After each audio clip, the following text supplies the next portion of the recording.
Welcome, my dear friends. Today, we delve into one of the deepest and most closely guarded secrets of human history, one that could profoundly reshape our understanding of pivotal events. We will explore the possibility that the final resting place of Jesus Christ, the central figure of Christianity, may be entirely different from what we have always been told. Something hidden, concealed, even denied. Imagine for a moment that the entire history you've known, the one repeated from church pulpits, etched in stained glass, and whispered in evening prayers, is merely a fragment of a far more intricate and intriguing truth. What if the very heart of the Christian faith, the miracle of the resurrection, rests on a foundation that could be questioned if something utterly unexpected were discovered? This question itself sounds unsettling, almost forbidden, as if uttering it trespasses on sacred ground. Yet it is often in such questions that the path to true knowledge lies.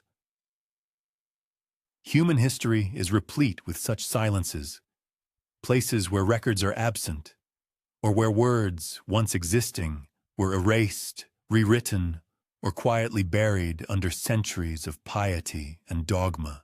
For 2 millennia, the official narrative has remained unwavering. After the crucifixion, Jesus' body was placed in a borrowed tomb, a stone rolled to seal it, and 3 days later, the chamber was found empty, witnessed by early followers, including Mary Magdalene and the apostles Peter and John. For millions of believers worldwide, this emptiness is not merely a historical fact, but a cornerstone of faith, irrefutable proof of life's triumph over death, a promise of eternal salvation. However, for the inquisitive historian, the meticulous archaeologist, or any seeker of hidden truths, this emptiness also presents a question demanding answers never given, leaving room for alternative interpretations and deep investigation. Sturm. Could it be that this emptiness was not a divine miracle but a carefully guarded secret, the result of human actions rather than solely the will of heaven? Could another story, fragile, forbidden, and potentially destructive to established dogmas, have been hidden beneath the surface of the official narrative, like an ancient papyrus concealed beneath the pages of canonical texts? The Church, since its inception, has guarded this moment with the full weight of its power and authority. For if the tomb were not empty, if a body, a burial, a testament that could still be discovered today were found, it would change everything. It would strip away the aura of inviolable mystery, reduce the sacred to the mundane, the divine to the mortal, casting doubt on the very foundations of all Christian theology and faith in the resurrection. Yet history is not erased as easily and tracelessly as ink on old paper. Whispers survive in places the fires of censorship and oblivion could not reach. Hints remain in writings declared heretical, dismissed as unworthy of the canon, such as some Gnostic Gospels, for example, the Gospel of Thomas or the Gospel of Mary, which offer different perspectives on Jesus' life and teachings, though they do not directly address his burial. And in the lands where Jesus walked, the earth itself holds secrets, carved in stone, sealed in caves, and buried under centuries of soil and forgetfulness. It is here, in the fields of history, among archaeological excavations and ancient manuscripts, that this forbidden question lingers, like an elusive echo from the past. It hovers in the dim silence of libraries, in the shifting sands of forgotten tombs, in the cracks of empires and faith, calling us to profound reflection. What if Jesus' body was indeed interred, but not in the garden tomb so conveniently located near Golgotha and mentioned in the Gospels, but somewhere entirely different, in a secret corner known only to a handful of frightened but devoted followers. What if the story was told differently in the earliest days of Christianity, before councils like Nicaea, 325 AD, and emperors like Constantine chose which words would remain and which would be lost or deliberately excluded from the official narrative? Some scholars, brave researchers, have dared to ask this question, and in doing so, they have stumbled upon a labyrinth of conjectures, ancient legends, carefully hidden traditions, and most importantly, a silence. A silence that perhaps speaks more than the most eloquent words, and one that demands our close attention. We urge you to watch this video until the end, for its conclusion will present the most crucial findings, capable of overturning your perception of this ancient mystery. Imagine for a moment standing on the hills outside Jerusalem at dusk, as the sun slowly dips behind the city's ancient stone walls, painting the sky in crimson hues, and the air fills with the distant cry of jackals carried on the wind. Somewhere nearby, in the shadow of olive groves, yawns the entrance to a cave. Its opening is small, unmarked, yet filled with hidden meaning. What lies within? The dust of ages, ancient bones, or perhaps nothing but emptiness, or perhaps something that once was, but has long since been carried away, hidden from curious eyes. And if such a cave existed, if it once held the tomb of Christ, who would have guarded its secret for millennia? Who would have sought to erase it from history, to prevent the curious from stumbling upon a truth that could shatter the faith of millions worldwide? We cannot know for certain, but we can ask. And it is in this contemplation that our captivating journey begins. This journey takes us through forgotten texts, through the whispers of ancient traditions, through ruins and the dust of ancient stones, through archaeological reports and modern research. As we delve deeper into these mysteries, we invite you to become part of our community. Subscribe to the channel and like this video. It's incredibly important for its promotion and allows us to continue uncovering such mysteries. We would also be delighted if you commented on where you are watching this video from. Your geography inspires us, and links to our other thrilling investigations can always be found in the description. Tonight, we are not here to accept history as it has been passed down, polished, and finalized. We are here to listen to the whispers that were missed, to the invisible threads connecting antiquity and modernity. Whispers of a hidden tomb, whispers of what the Church never acknowledged. And so the question remains, soft but insistent. If the tomb was not empty, where is it now? Could it still be waiting in silence for someone to find it? Could the greatest mystery of Christianity still lie beneath stone and soil, forgotten but not gone? As we delve deeper into this story, let us remember the forbidden question. Let us hold it like a lantern in the dark, guiding us through the shadows of history, for the journey has only just begun. To begin the search for the hidden tomb, one must first traverse the very land, the harsh, sun-baked soil of ancient Judea. This is a place where history lies so close to the surface that every stone seems to carry a story, and where silence often speaks far more eloquently than the most articulate words. The land here is rugged, yet alive with ancient whispers that can be caught if one listens closely.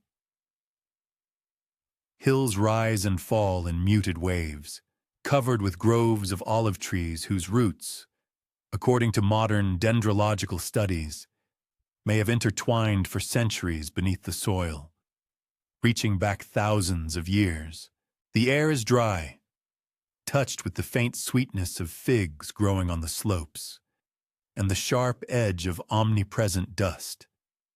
Shepherds still lead their flocks through these valleys, just as they did in the time of King David, around the 10th century BCE, preserving age-old traditions. And the wind still carries the low murmur of prayers rising from Jerusalem, mingling with echoes of past eras.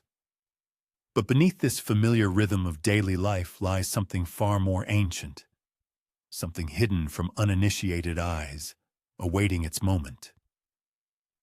For the hills of Judea are literally riddled with caves, thousands upon thousands of limestone tombs carved into the rock, used for burials since the Bronze Age.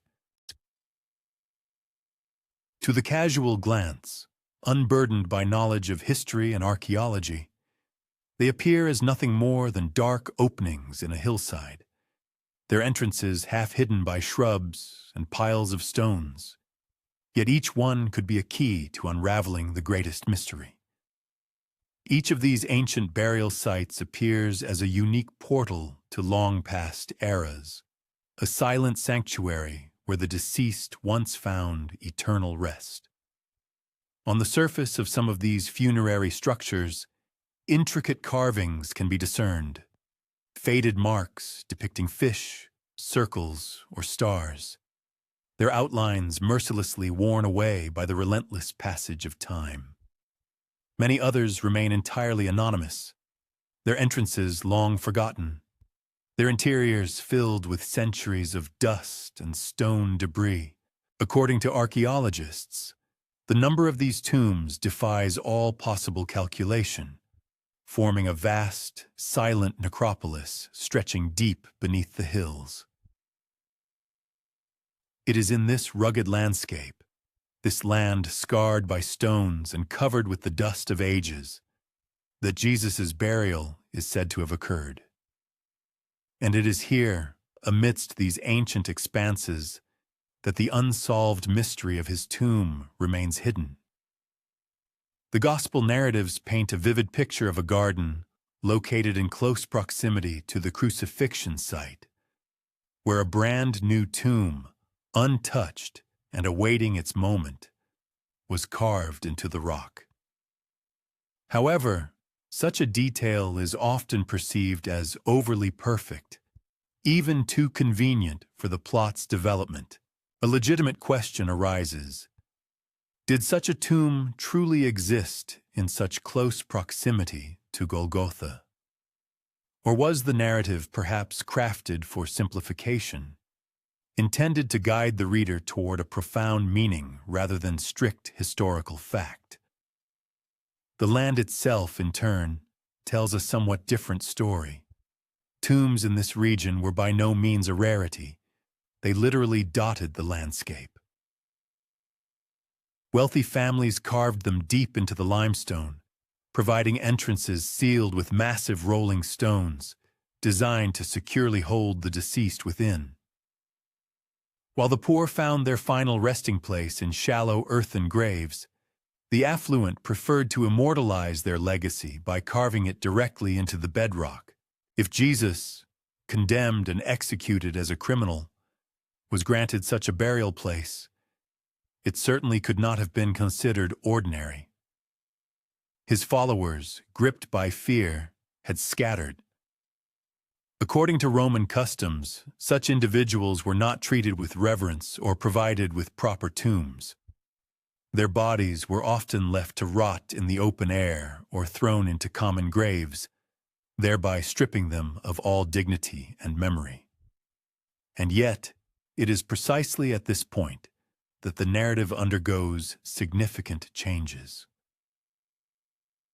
Some researchers and believers persistently claim that Jesus was a figure of an entirely different magnitude, and that a small circle of his followers, in despair and fear, sought to provide him with a burial that would transcend ordinary disgrace. They believed that in the deep silence of the evening, Jesus' body was taken not to a public place, but to a carefully hidden chamber located among the hills. If this version were true, then where could such a secret chamber be located? Was it one of the countless tombs that dot the valleys surrounding Jerusalem? Or was it further away, beyond the city walls, in a place chosen for secrecy rather than convenience?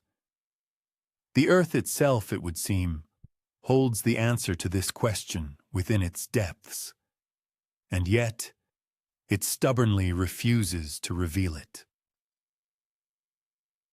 Archaeologists have dedicated entire lives to meticulously excavating these hills, their shovels monotonously striking stone, and their flashlight beams piercing the impenetrable darkness of voids that had not seen daylight for millennia.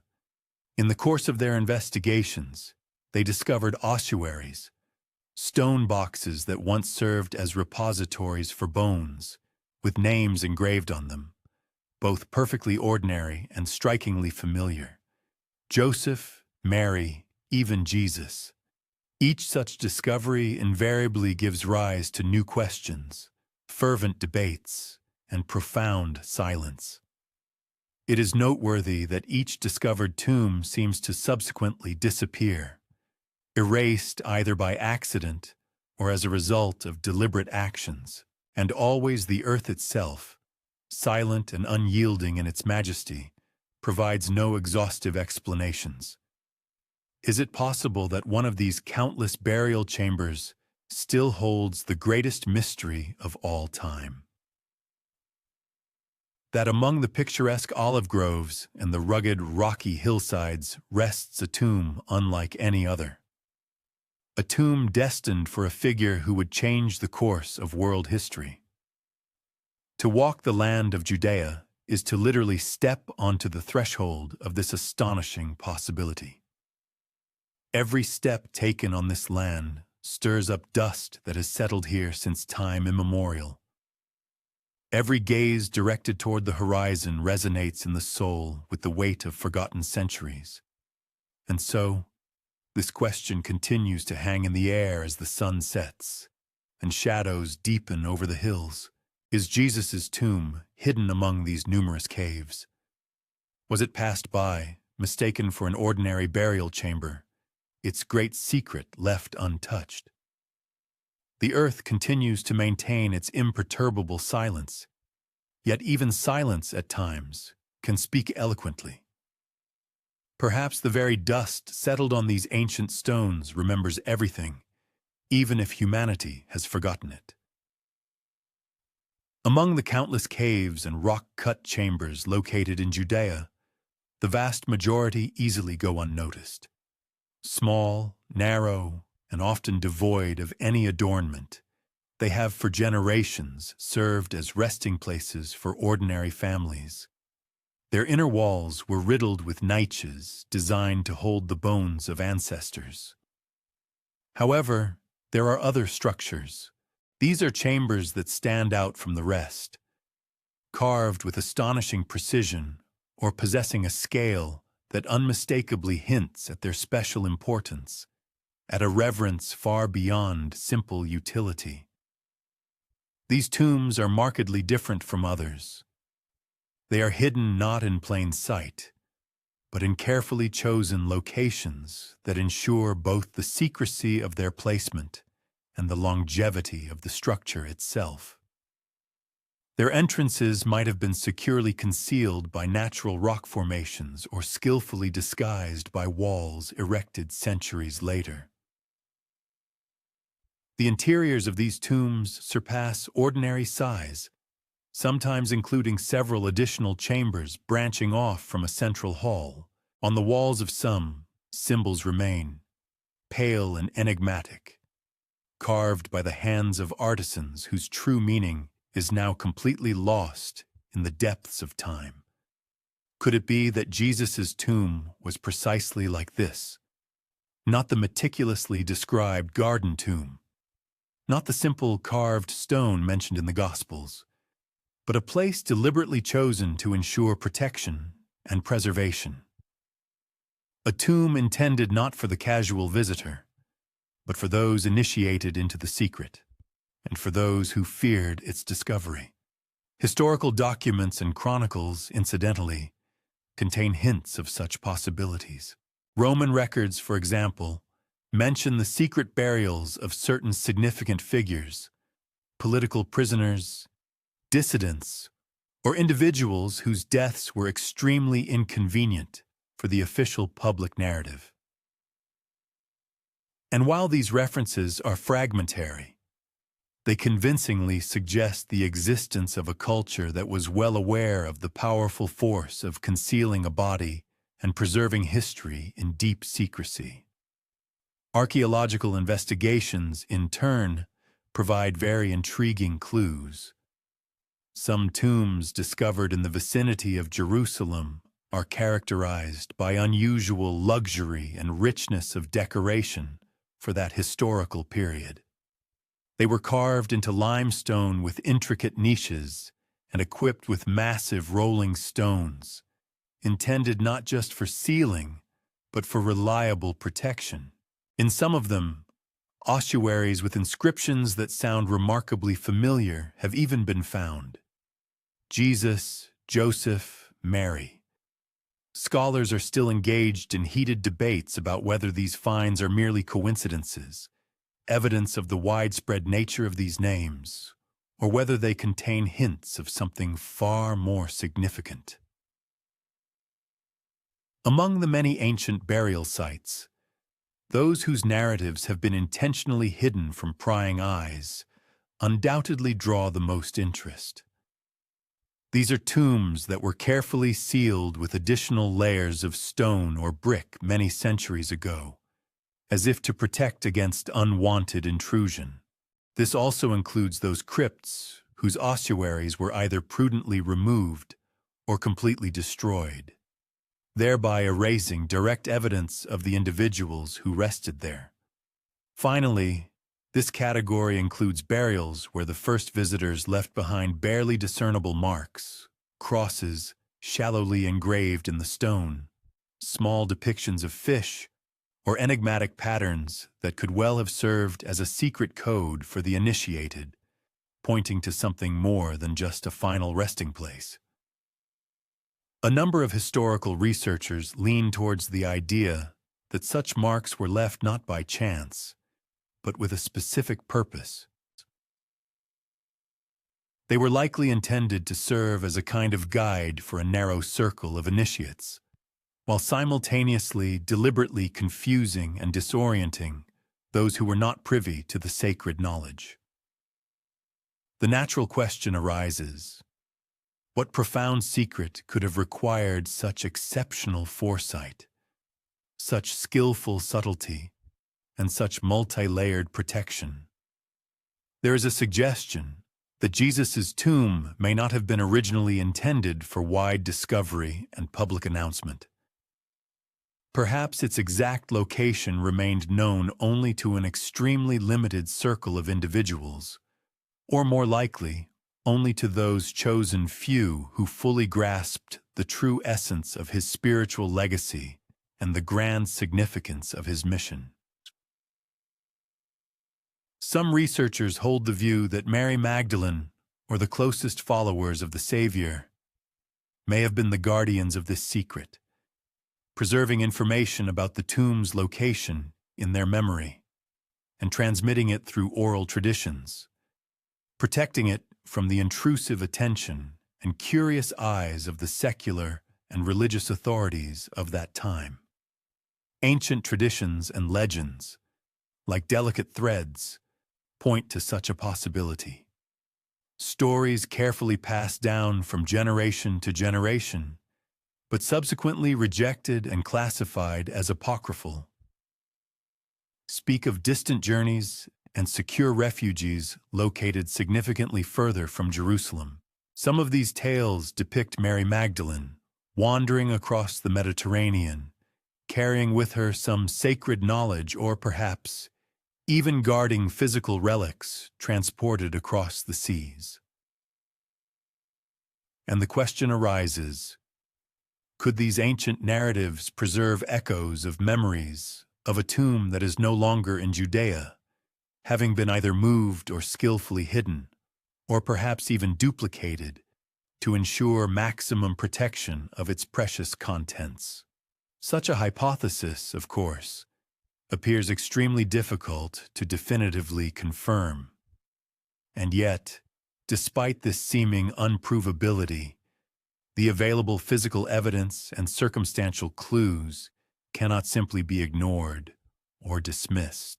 A crypt that by its characteristics would differ significantly from others would undoubtedly have attracted the close attention of contemporaries. Its complete absence from official historical chronicles and documents suggests deliberate suppression, and its unique features, such as the presence of multiple chambers, intricate symbolic carvings, and carefully hidden niches, convincingly testify that it was the final resting place of someone truly outstanding, whose personality possessed exceptional significance. Imagine, in the twilight of early evening, a person stepping inside such a crypt. The air here feels cool and dense, filled with the faint scent of limestone and ancient dust. Shadows seem to cling to the corners, shrouding the space in mystery, and the walls themselves seem to whisper silently, as if holding in their memory the touch of hands that once carved them. Along the stone walls stretch rows of ancient benches and niches, once serving as the final resting place for the deceased, now silently await in deep stillness. Barely discernible symbols inscribed on these walls subtly hint at narratives that perhaps were never meant to be heard by the outside world. It is in such a place that an understanding begins to crystallize of why Jesus' tomb, if it indeed possessed such characteristics, might have been intentionally erased from collective memory. Ordinary burials eventually dissolve into the general flow of history, becoming part of an anonymous background. However, exceptional crypts, on the contrary, inevitably demand explanations and attract attention. And those who held power, fearing potential challenges to established authority and entrenched dogmas of faith, might well have preferred deep silence instead of a public revelation that could have led to unpredictable consequences. Such a place challenges our conventional notions and expectations.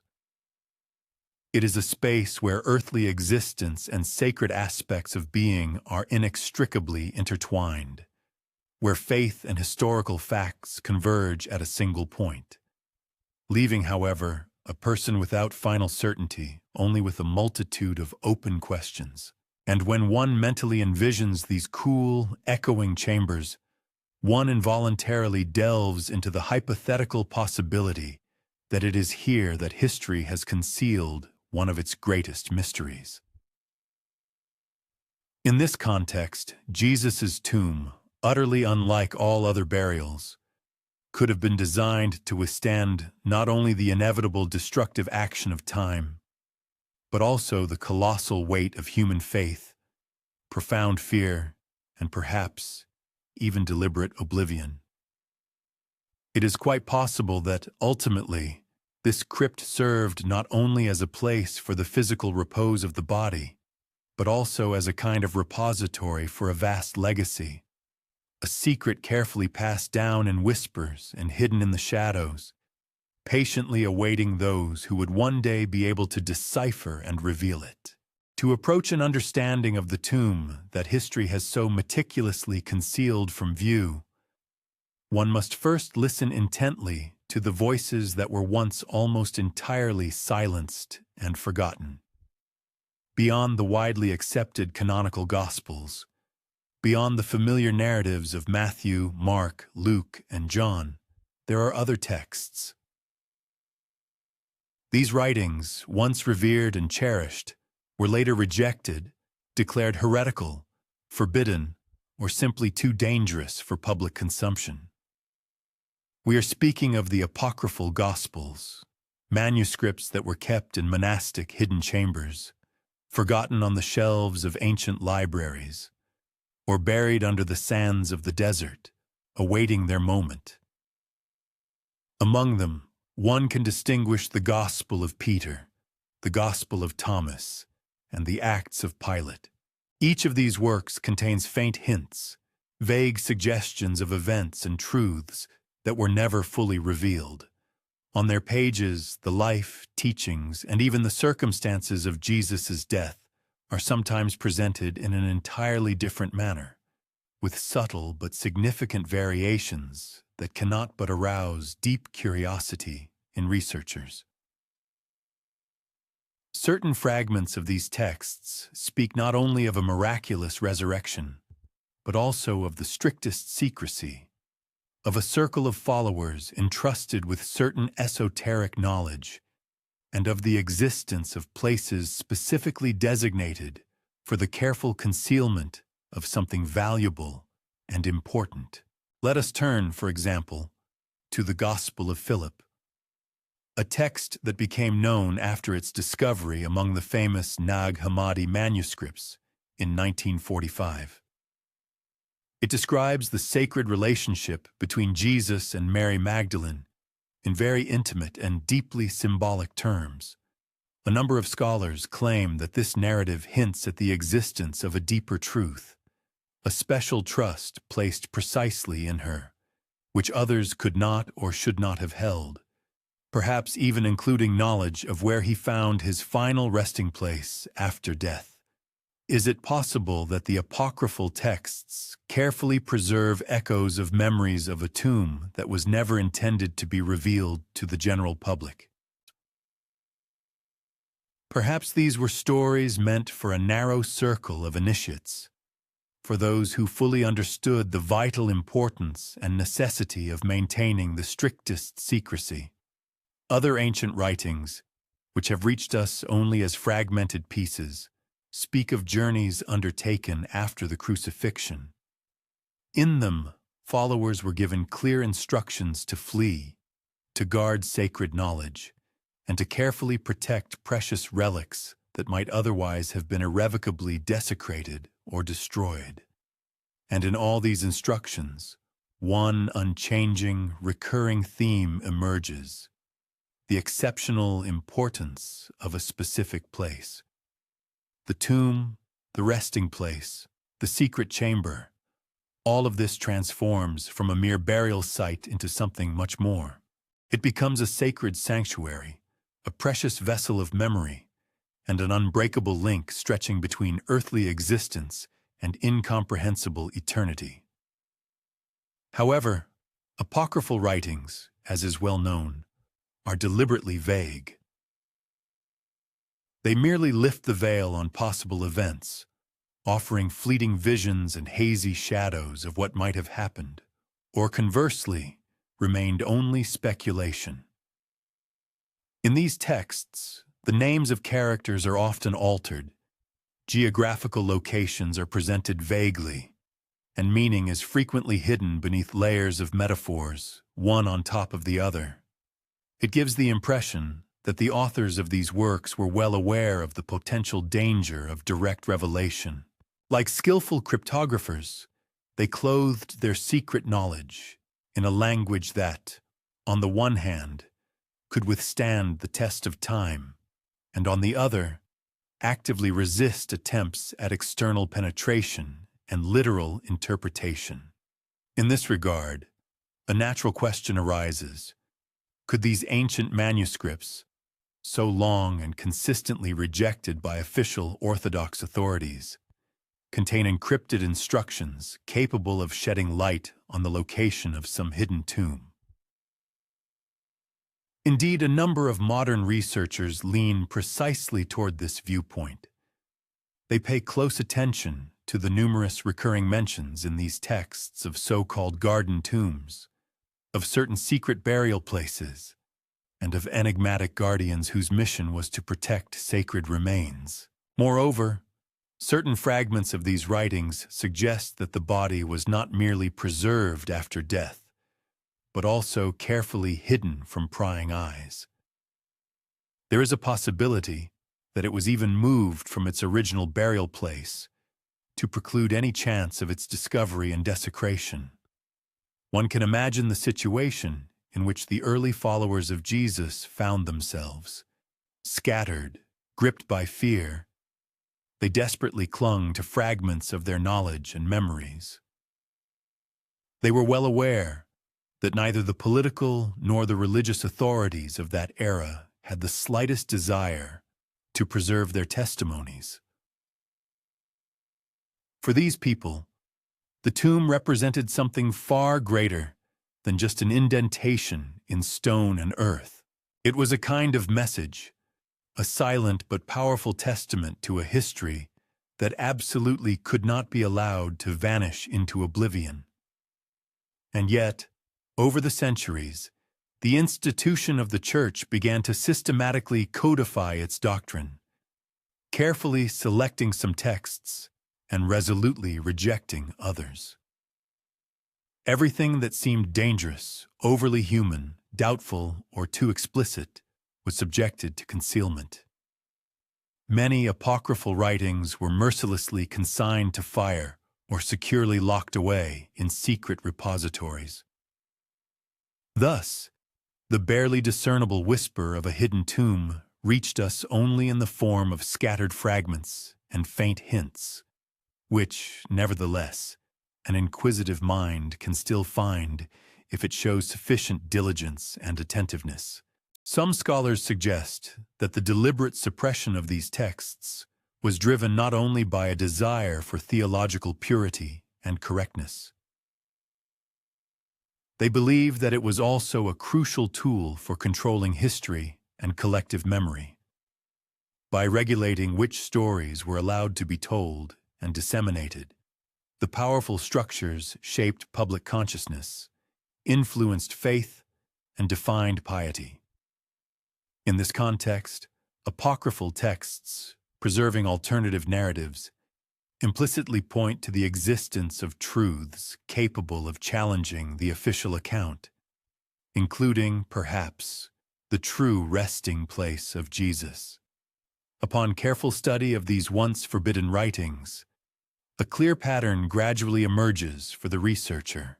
It includes motifs of a body placed in a tomb, a meticulously hidden or securely protected chamber, followed by mentions of followers entrusted with secret knowledge. And finally, a pervasive theme of profound secrecy that enveloped this information, passed down from generation to generation. Indeed, these texts speak to us in a language of riddles and allegories, yet it is in these mysterious messages that they carefully preserve certain traces, like breadcrumbs, pointing the way to those who are truly ready to follow it. Thus, we gradually come to a deep but quiet realization. If a hidden tomb truly exists, its significance extends far beyond a simple geographical coordinate. It is more a matter of memory, shrouded in secrecy, and of encoded messages, carefully passed from hand to hand over centuries. In essence, it is a tomb that exists not only in physical stone, but also in collective consciousness. Its location is protected not only by layers of earth and monolithic boulders, but also by established traditions, deeply rooted fear, and reverent piety. Is it possible that the apocryphal texts continue to whisper their secrets to us, even today? Could they hint that the generally accepted story of Jesus Christ's burial is actually incomplete? That something vitally important was deliberately removed from the canonical narrative, leaving behind a gaping space that only an inquisitive imagination and painstaking, thorough research can fill. And if such assumptions prove true, then this tomb, wherever it may be, represents something far more than just a burial site.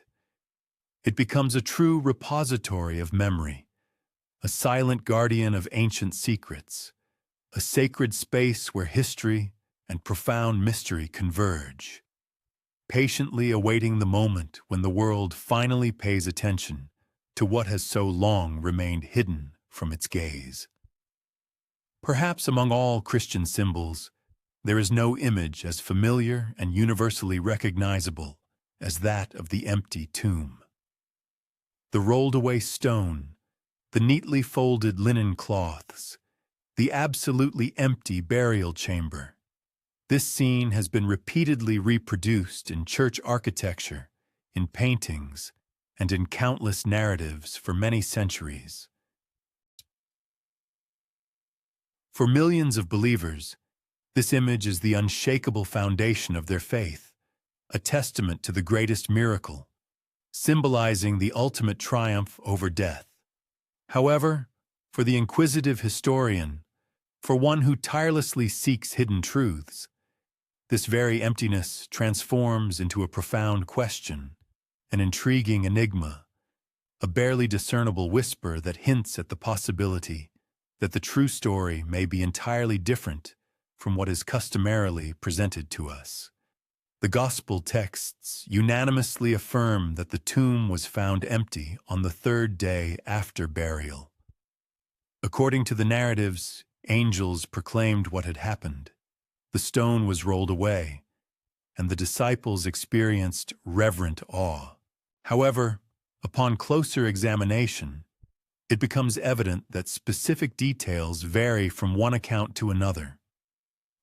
Differences concern who exactly first visited the tomb, what exactly they saw there, and how the body disappeared.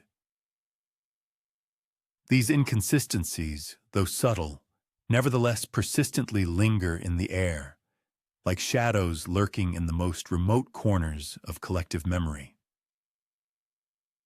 Some modern scholars hypothesize that the empty tomb does not necessarily serve as irrefutable proof of the resurrection, but rather may indicate a carefully planned concealment. They ask, could Jesus' body have been secretly removed before it was discovered, perhaps by devoted followers or by some secret guardians?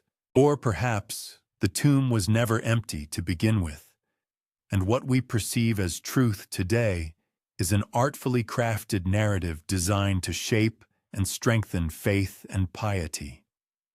It is worth considering the purely practical aspects of this situation. The Roman authorities, who executed a man they considered a criminal, had no reason whatsoever to provide him with a proper and honorable burial. However, his followers, finding themselves in a desperate and frightened state, might well have resorted to extreme measures to preserve his body. They could have moved it to a safer, more secluded place, to a hidden tomb that could protect the remains both from desecration and from close scrutiny by ill-wishers. Nevertheless, in subsequent centuries, the image of the empty tomb transformed from a simple historical detail into something far more significant. It became a powerful symbol and a cornerstone of faith. The question of where the body actually rested gradually receded into the background, giving way to the all-encompassing narrative of the resurrection. Thus, what was directly seen or genuinely known became less important than what could inspire and strengthen the faith of millions. However, what if there existed somewhere another crypt, unlike those known to history, which never found its reflection in the accepted narrative? What if the emptiness of the tomb was merely a visible symbol, concealing behind it a much deeper and more multifaceted mystery? Perhaps this crypt held something more than just mortal remains. It could have been a repository of a legacy, a bloodline, or sacred knowledge, entrusted only to chosen and loyal followers. Ancient texts, both canonical and apocryphal, are replete with subtle hints. Some of these writings speak of a body that was carefully preserved, of devoted disciples keeping vigilant watch, and of secret chambers arranged to safeguard memory. Other sources, deliberately shrouded in ambiguity, suggest that what the disciples saw may not have revealed the whole truth. Is it not possible that the very narrative of the resurrection was superimposed on the reality of a burial, the true purpose of which was to preserve a deep secret? Archaeological discoveries also raise many questions. In the vicinity of Jerusalem, tombs have been found with inscriptions indicating family ties, and some of these inscriptions contain names strikingly familiar, but never acknowledged by the mainstream scientific community. Ossuaries, hidden niches, and sealed caves hint at a burial culture far more complex than what is usually presented. And in this tangled network of stone and dust, could Jesus' tomb have rested, hidden by layers of history, fear, and reverence? The mystery becomes even more impenetrable when we consider the human factor. Those who possess the knowledge, those who were present at the crucifixion and burial, faced serious threats from both political and religious authorities. Any information about the tomb, about the resting place, carried mortal danger. In such circumstances, silence became a means of survival, and secrecy a form of protection. Could it be that the empty tomb we know of is not the whole story, but merely a carefully calibrated version, created to preserve both faith and safety? Legends that emerged in later centuries suggest that the tomb, or perhaps several tombs, were moved along with loyal followers, transported through various regions, carefully hidden from those who might desecrate or destroy them.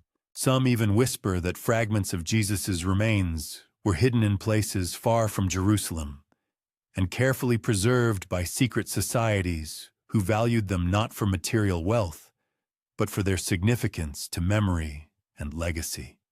Thus, the emptiness of the crypt transforms from a definitive conclusion into an open question. It is a space that encourages deep reflection, stirs the imagination, and calls for exploration. It is a place where history, faith, and mystery intricately intertwine, leaving us facing a paradox. A tomb that may have existed, yet remains invisible to history. A history that is known, yet likely incomplete. An emptiness that can conceal far more than it reveals. Could the crypt, a sacred symbol of resurrection, simultaneously serve as a symbol of concealment? Is it possible that its emptiness was not merely a miracle, but an artfully maintained secret? A kind of pointer to a truth long forgotten by the world, but carefully preserved by those who dared to remember it. As we delve into this enigma, the crypt ceases to be merely a collection of stone and linen. It transforms into a door, a threshold, leading to questions spanning centuries, to a history that may never be fully told. And yet, in the silence of the night, in an imagination awakened by the whispers of countless possibilities, we almost physically feel the presence of this hidden tomb, silently waiting beneath layers of dust, stone, and shadow. The empty crypt, it seems, can be both a revelation and a concealment, reminding us that history is never straightforward, and that even the most familiar narratives can hold depths that we are only beginning to comprehend. To grasp the possibility of a hidden tomb, one must turn to those who held the reins of power in that land, to those whose authority shaped destinies and determined life and death in Judea, to the Romans. Their records are sparse, fragmentary, and often silent on the very details that might be of most interest to us. Nevertheless, even through the veil of bureaucratic reports and military dispatches, echoes break through, hints of burials, of prisoners, of measures taken to prevent unrest, and perhaps even a faint whisper of a body that was not where it was expected to be found. Roman historians and administrative documents often describe executions in cold, almost clinical terms. They detail crucifixions, punishments, and the subsequent disposal of bodies, rarely mentioning the dignity of burial for the condemned. However, among these records, several very peculiar mentions stand out. Tacitus, Josephus, and other chroniclers hint at measures taken to prevent followers from claiming bodies, at guards placed at tombs, and at fears of uprisings caused by claims of resurrection. Could these actions have inadvertently preserved a secret, a burial that was carefully supervised, yet remained protected in plain sight? The Romans were meticulously scrupulous in keeping their records, yet they were exceptionally pragmatic. They sought to suppress any dissent so that political prisoners could not inspire rebellions. For them, a tomb might not have been merely a resting place. It represented a potential hotbed of danger, a possible gathering point for followers who might misinterpret or exploit it for their own purposes. Some scholars hypothesize that Roman authorities, fearing the zeal surrounding Jesus, might have allowed the burial to be moved or concealed if it helped prevent mass unrest. Perhaps the story of the empty tomb was partly born of necessity, designed to satisfy the public, while the true location remained hidden, either by the disciples themselves or by discreet custodians. Ancient administrative records, however succinct, contain intriguing suggestions. For example, Josephus mentions bodies interred in tombs and the deep concern of the authorities, who were highly preoccupied with the potential public reaction. Tacitus, in turn, notes the presence of guards and meticulous precautions taken around those considered dangerous to the existing order. These small, seemingly insignificant details, when viewed through the prism of strict secrecy and the struggle for survival, suggest that something far more significant than a single, well-known tomb lay behind the burial. And yet, the Romans themselves left behind only vague hints. Their meticulous reports surprisingly omit the names of secondary burial sites, information about possible body movements by followers, or the existence of any hidden chambers. Consequently, only the faintest traces have reached us, a weak echo of fear, a shadow of anxiety, a suggestion that someone might have been guarding a secret, even as the empire, with all its might, sought to establish impeccable order. Imagine this scene. Soldiers, frozen at the entrance of a tomb, their gazes tense. They fear not only theft, but also eye every passerby with suspicion, unsure if the quiet night conceals devoted followers whose intention is to preserve something priceless. The tomb itself transforms into a kind of arena where history, strict secrecy, and profound piety are inextricably intertwined. Every stone, every seal, every vigilant guard becomes an integral part of a narrative that is never fully told, yet never remains completely hidden.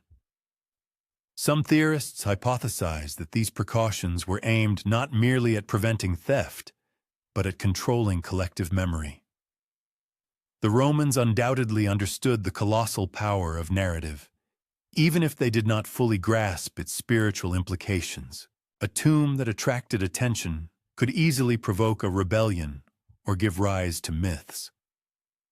Thus, by guarding this place, they might have inadvertently preserved the secret itself, protecting it from the world, even when their primary goal was to suppress it. Even more intriguing is the possibility that the Romans themselves did not possess the full story. If a group of followers secretly moved the body, hiding it in a chamber not recorded in official annals, then the empire's records would reflect nothing more than formal compliance with procedures.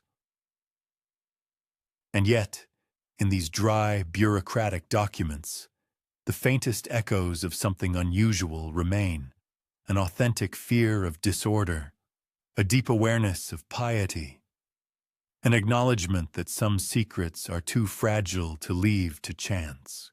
It is in these silences and sparse fragments that imagination gains full freedom.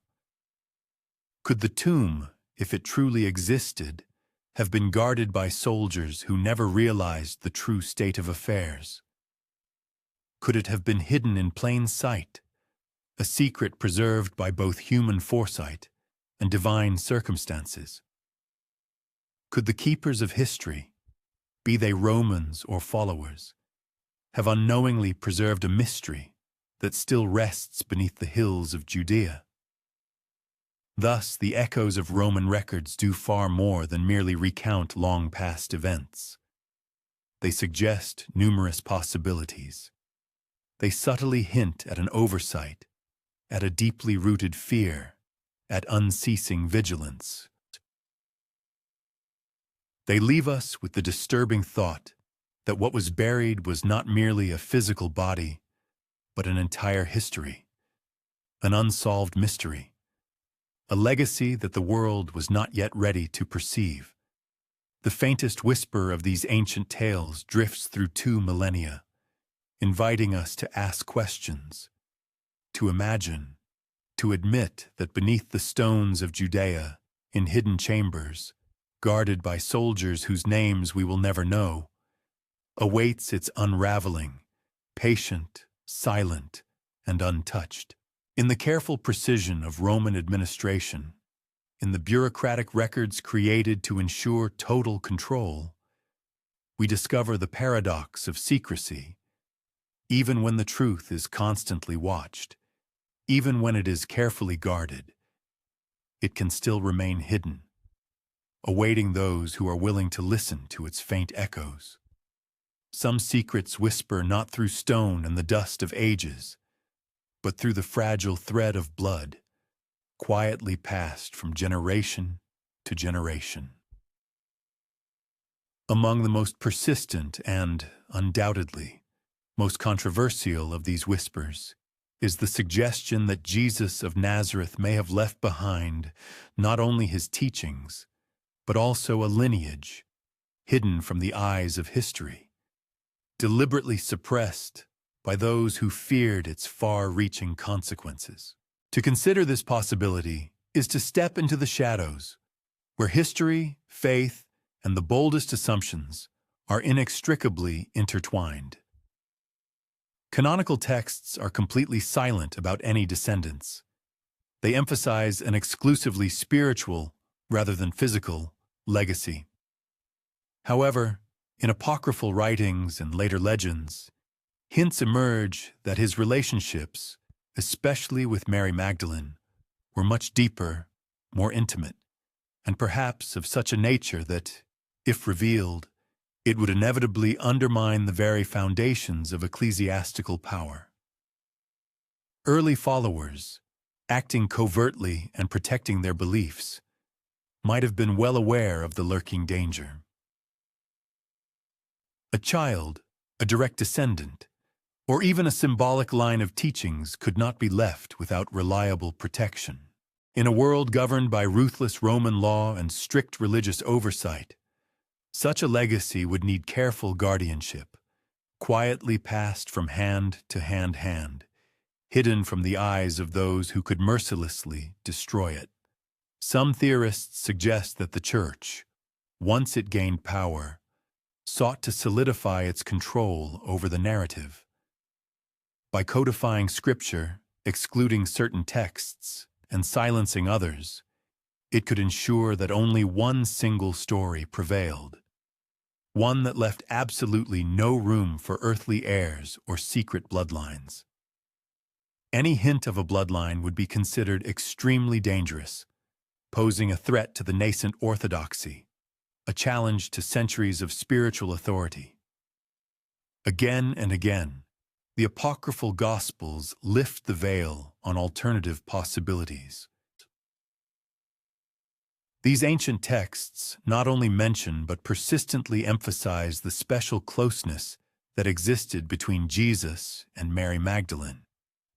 They also describe in detail the secret teachings that were entrusted specifically to her, and they recount her journeys, during which not only sacred knowledge, but also, perhaps, something more tangible and material was transported to a safe haven. Could these narratives hold clues to a physical legacy, to a bloodline? Perhaps they speak of a child or a whole line of descendants who were carefully protected from the eyes of the wider world. Over time, these quiet conjectures grew into persistent legends, and later, insistent claims that only amplify the original whisper.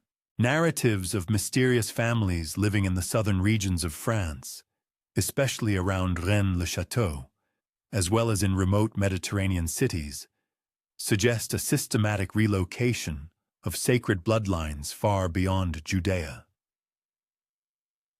Some of these intriguing stories are closely intertwined with the activities of the Knights Templar, who are credited with discovering ancient relics and records, indirectly pointing to the existence of this secret lineage.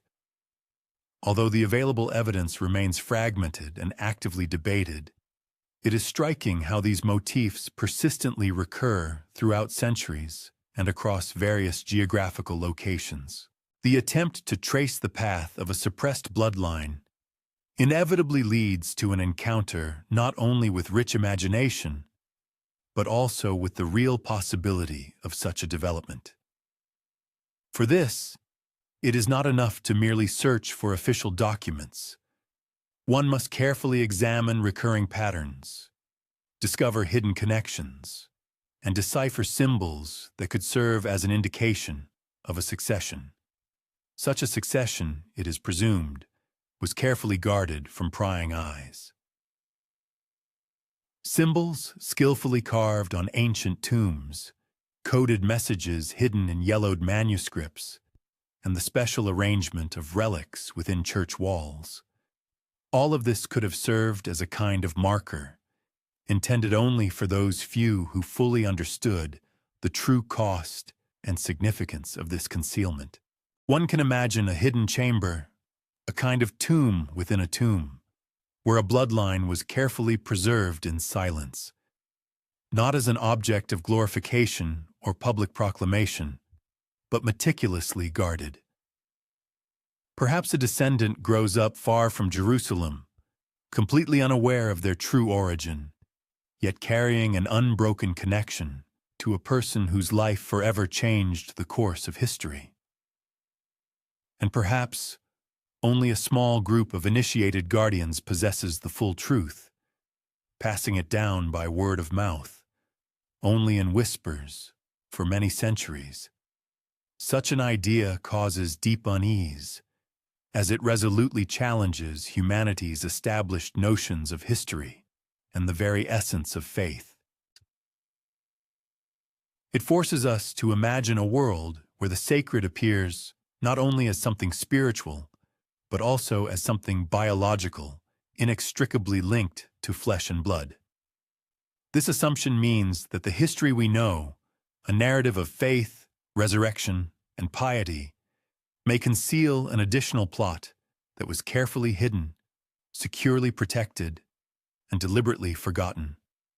And yet, despite everything, this whisper continues to echo through the ages, spreading across different lands and penetrating ancient texts. The possibility of this bloodline invariably persists. It is never spoken aloud. It is never openly documented. Yet it proves impossible to completely erase from collective memory.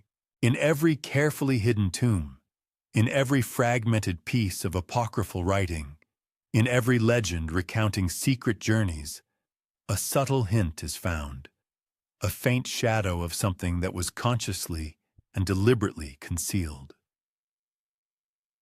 Could the tomb itself, skillfully hidden among the rugged hills and numerous caves of Judea, have been an integral part of this complex system of protection?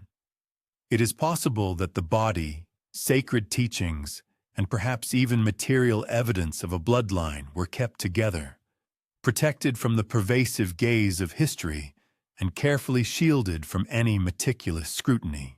Could the suppression of this potential bloodline have been as fundamentally important to the early religious and secular authorities as the preservation of faith itself in its accepted form? If this assumption is correct, then the hidden tomb represents something far more than just a resting place. It becomes a vessel of memory, a silent guardian of the deepest secrets, a space where history and profound mystery inextricably converge, patiently awaiting the moment when the world finally pays attention to what has so long remained hidden. This serves as a powerful reminder that the historical narrative is never as straightforward as it might seem at first glance.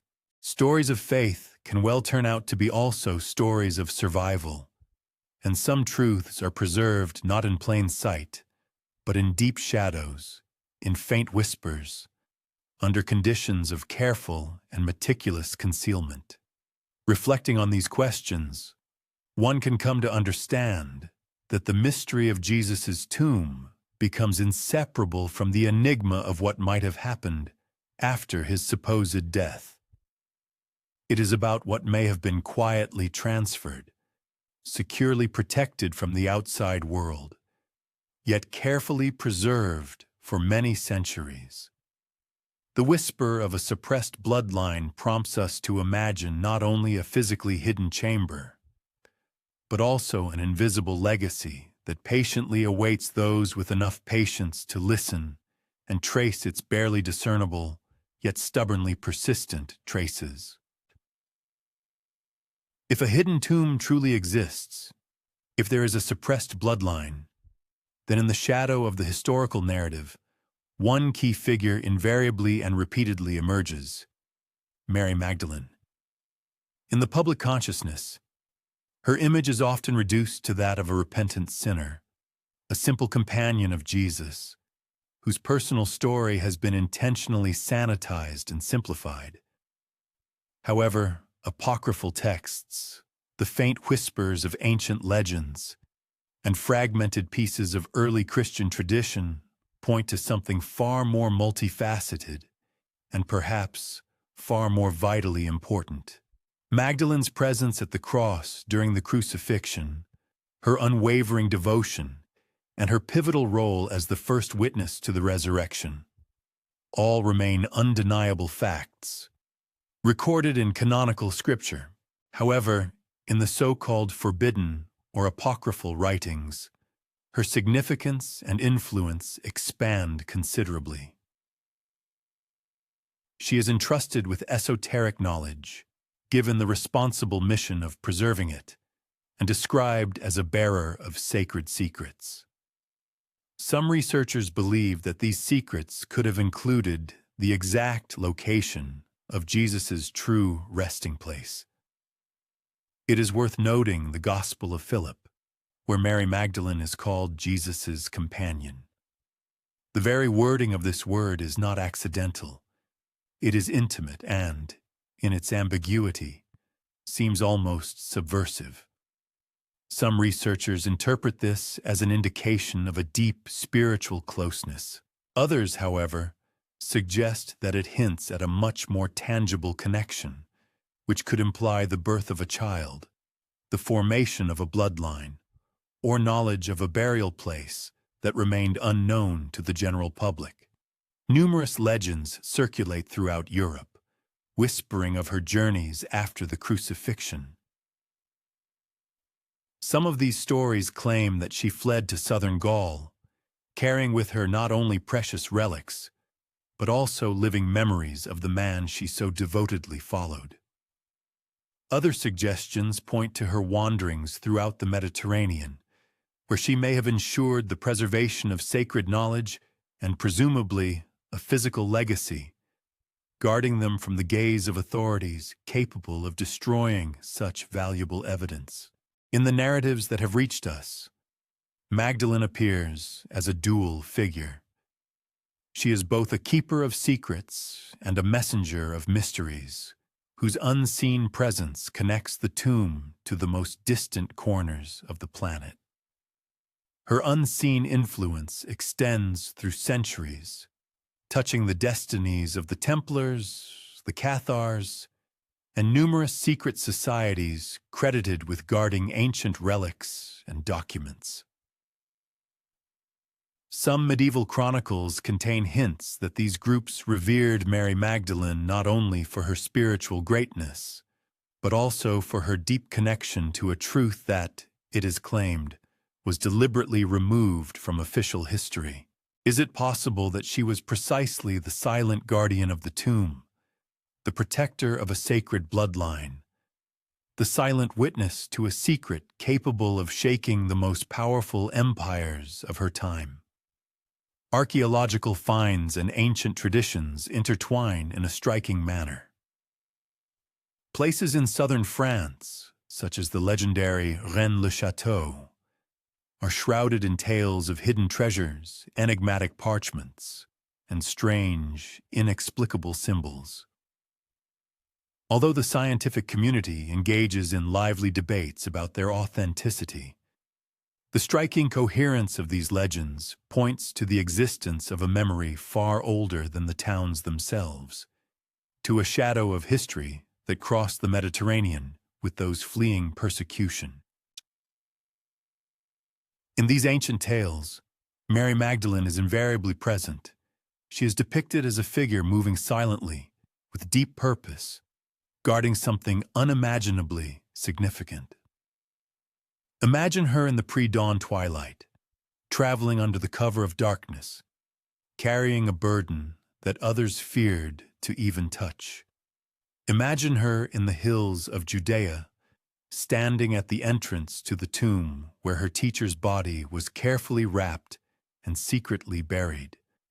Imagine her carrying knowledge of a sacred bloodline or relics entrusted only to her, realizing that history might never record her incredible courage. This shadow is not merely a romantic legend shrouded in mysticism. It is a powerful symbol of secrecy, selfless devotion, and the determination of people to preserve what they consider sacred. Magdalene's shadow is inextricably linked to the mystery of the tomb itself, suggesting that even if stone and dust remain silent, human memory and actions played a crucial role in preserving the past. Her story inevitably raises a complex question. What truths were lost to humanity because those who carried them were forced to remain in the shadows? What evidence of a hidden tomb, a preserved bloodline, sacred knowledge could have traveled with her across lands and centuries, patiently awaiting its rediscovery? As we follow her unseen shadow through the labyrinth of legends and apocryphal whispers, a pattern begins to emerge. The tomb is not just a collection of stone and earth. It is also an embodiment of memory, trust, and the strictest secrecy. It exists as much in the deeds of those who guarded it as in the physical chamber itself. Mary Magdalene's shadow serves as a reminder that history is not always recorded in official reports or on engraved inscriptions. Sometimes it is preserved in silent steps, in whispered instructions, in the careful concealment of knowledge that the world was not yet ready for. And so, in the quiet contemplation of the night, we are left to imagine her vigilance, her incredible courage, and the profound mystery she kept. In doing so, we begin to realize that the mystery of Jesus' tomb is inextricably linked to the shadow of Mary Magdalene, protector, witness, and keeper of truths that the world may never fully acknowledge. While Jesus' first followers sought to preserve his memory for posterity, another powerful structure was simultaneously gaining strength: the nascent power of the Christian Church. In its early years, the Church was extremely fragile, vulnerable to dissent, brutal persecution, and doctrinal confusion. Its leaders understood perfectly well that history, once fragmented or contested, could shatter the very foundation of faith. This is why the tomb, the teachings, and any hidden legacies became objects of careful control, becoming a source of fear and a reason for constant vigilance. The Church's fear was not an abstract concept. It manifested in concrete actions. Councils were convened to decide which Gospels would be recognized as sacred, which texts would be declared dangerous, and which memories would shape the minds of believers. In the course of these discussions, entire narratives were discarded, rewritten, or completely suppressed. Knowledge of secret tombs, bloodlines, and hidden relics threatened not only the official story of the resurrection, but also the very structure of power that the Church sought to firmly establish. Imagine bishops gathered in dimly lit halls, poring over ancient manuscripts, aware that a single revelation could challenge centuries of meticulously constructed doctrine. An ossuary discovered in a distant cave, a parchment hinting at a bloodline, or a whisper about Mary Magdalene carrying sacred knowledge. Each of these events could destabilize fragile faith. And so, fear guided the decisions, determining which memories would be carefully preserved and which would be forever erased. The Church's fear also extended to physical spaces. Tombs, ossuaries, and relics that could contradict the accepted narrative were carefully hidden, moved, or sealed. The walls of cathedrals, crypts beneath monasteries, and even secret chambers in Rome became repositories for controlling collective memory. What the faithful could see and be taught was carefully curated, leaving the world blind to what lay beneath stone and soil. This fear was not solely driven by a lust for power. It was aimed at shaping history, at ensuring that faith remained consistent, compelling, and undeniable. A hidden tomb with evidence of a bloodline or knowledge entrusted to Magdalene threatened to sow doubt. And doubt, in the eyes of the Church, could lead to rebellion, the spread of heresy, or the complete collapse of faith itself. And so, silence was imposed. Suppression became protection, and fear became the vigilant guardian of secrets. For many centuries, traditions of hidden tombs and forgotten bloodlines were carefully preserved, yet always remained on the periphery of public memory. These stories were passed down in whispers behind monastery walls, carefully encrypted in mysterious manuscripts, or guarded by closed societies that understood their true significance. Such echoes of the past were allowed only in the deep shadow of oblivion. They were never permitted to come to light, where they could shake the foundations of piety or undermine prevailing authority. However, paradoxically, it is fear that can serve as a reliable guardian. In their attempts to eradicate certain truths, ecclesiastical institutions may have inadvertently guaranteed their continued existence, preserving them in encrypted form and deep concealment, awaiting those who would be able to comprehend them. Sealed crypts, forbidden texts, carefully hidden bloodlines, all these manifestations of pervasive fear paradoxically preserved secrets that might otherwise have been irrevocably lost. Let us turn to the profound symbolism of the sealed crypt. It represents something far more than a mere final resting place. It is simultaneously a warning, an insurmountable barrier, and an unambiguous statement of power and control. For the truly faithful, it symbolizes sanctity and divine mystery, while for those gripped by curiosity, it awakens a series of questions. What is actually being protected behind these stone walls? What profound truths rest beneath layers of stone and dust, which the world may not yet be ready to touch? It is at this intersection of fear and deep secrecy that the hidden tomb transforms into both a literal and figurative space. It becomes a place not only of eternal rest, but also of careful concealment, as well as a source of ineffable, for a time dormant, power. Its very invisible presence calls into question accepted narratives, subtly reminding us that the stories we are told are often shaped by powerful forces lying far beyond tangible stones. The pervasive fear of ecclesiastical authorities also extended to those who might attempt to find this tomb. Pilgrimages to holy sites were meticulously regulated. Access to certain areas was strictly limited, and any knowledge pertaining to these mysteries was tightly controlled.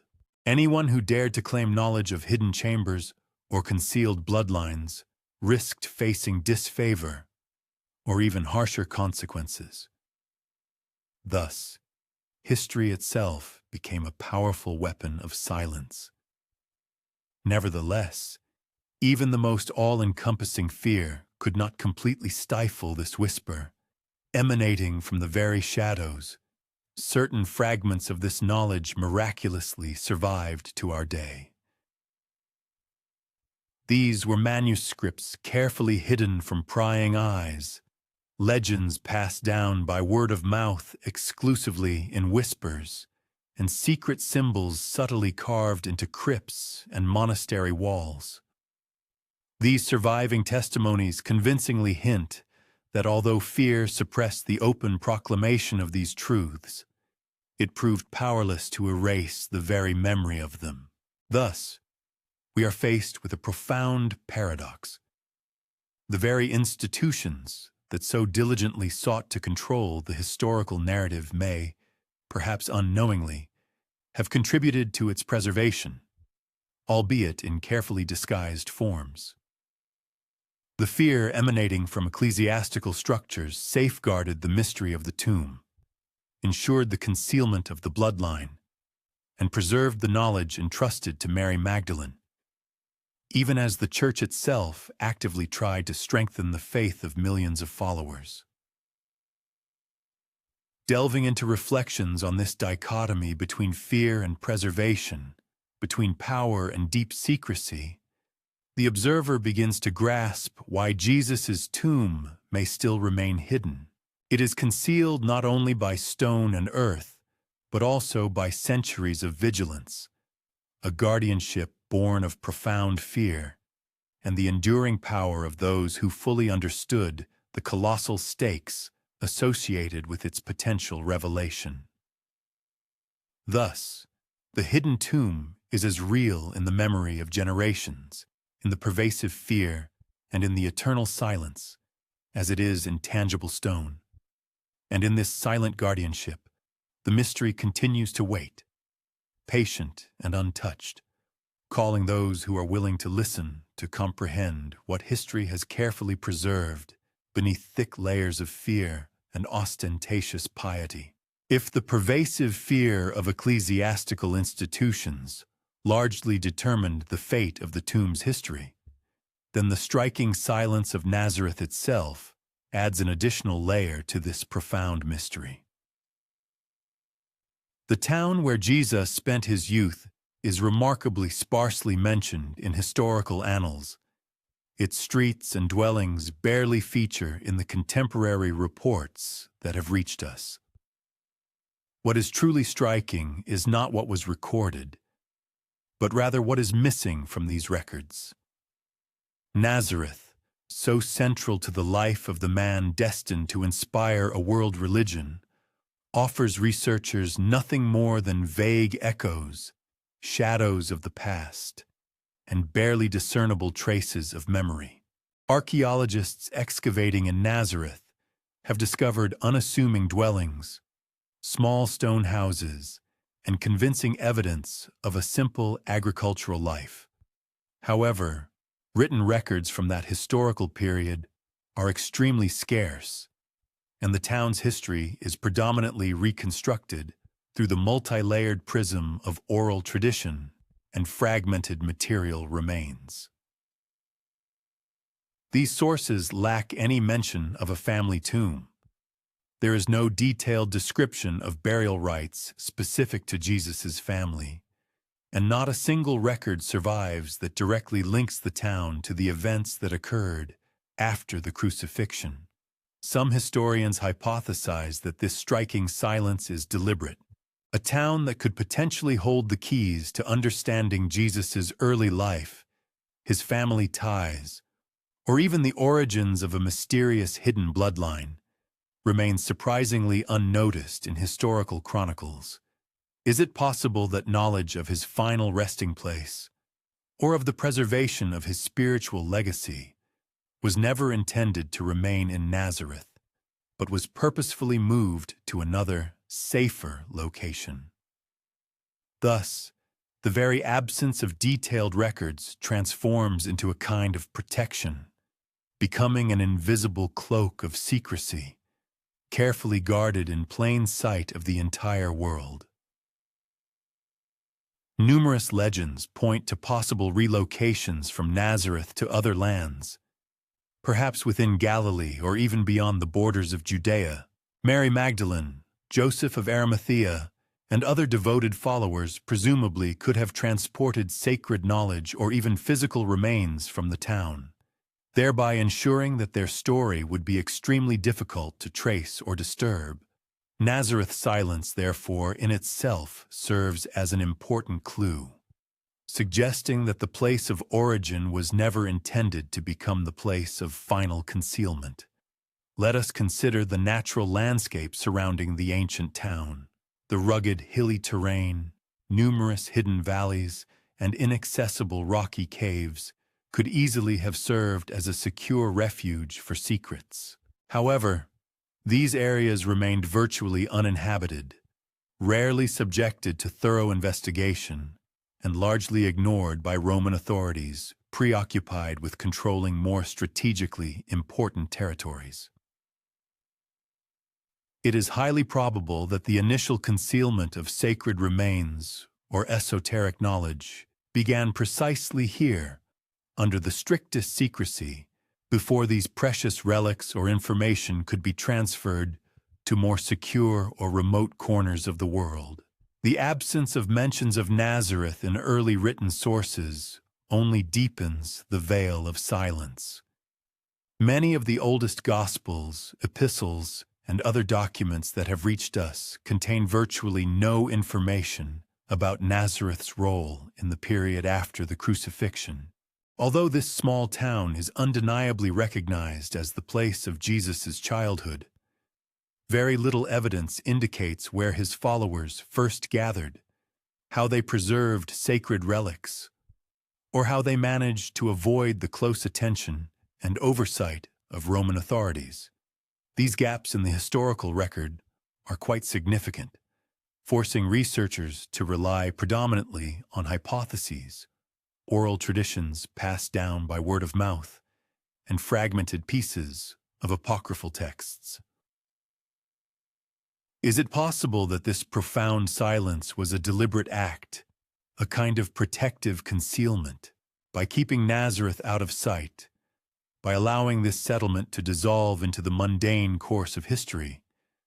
The guardians of some secret likely sought to ensure that unwanted attention would not disturb the peace associated with the tomb, the bloodline, or the precious sacred relics. Thus, the very absence of information transformed into an invisible shield, reliably hiding the truth under the cloak of inconspicuous rhythms of daily life.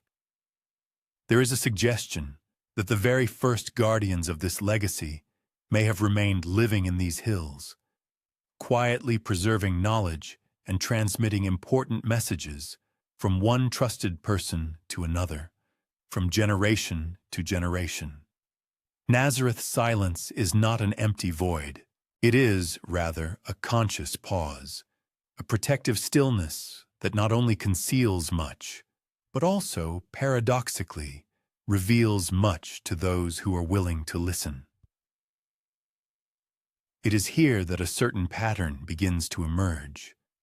The tomb could have been hidden in plain sight, the bloodline preserved in the strictest secrecy, and the truth transferred across many lands precisely because small towns, like Nazareth, offered ideal anonymity.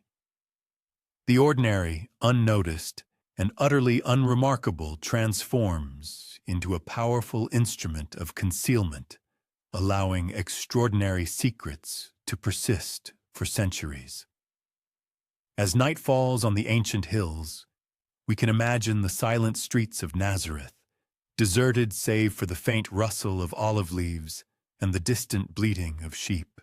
Somewhere in this stillness, a faint echo of footsteps is barely audible, a whisper of memory, a protective veil cast over truths that the world may not yet have been ready to confront.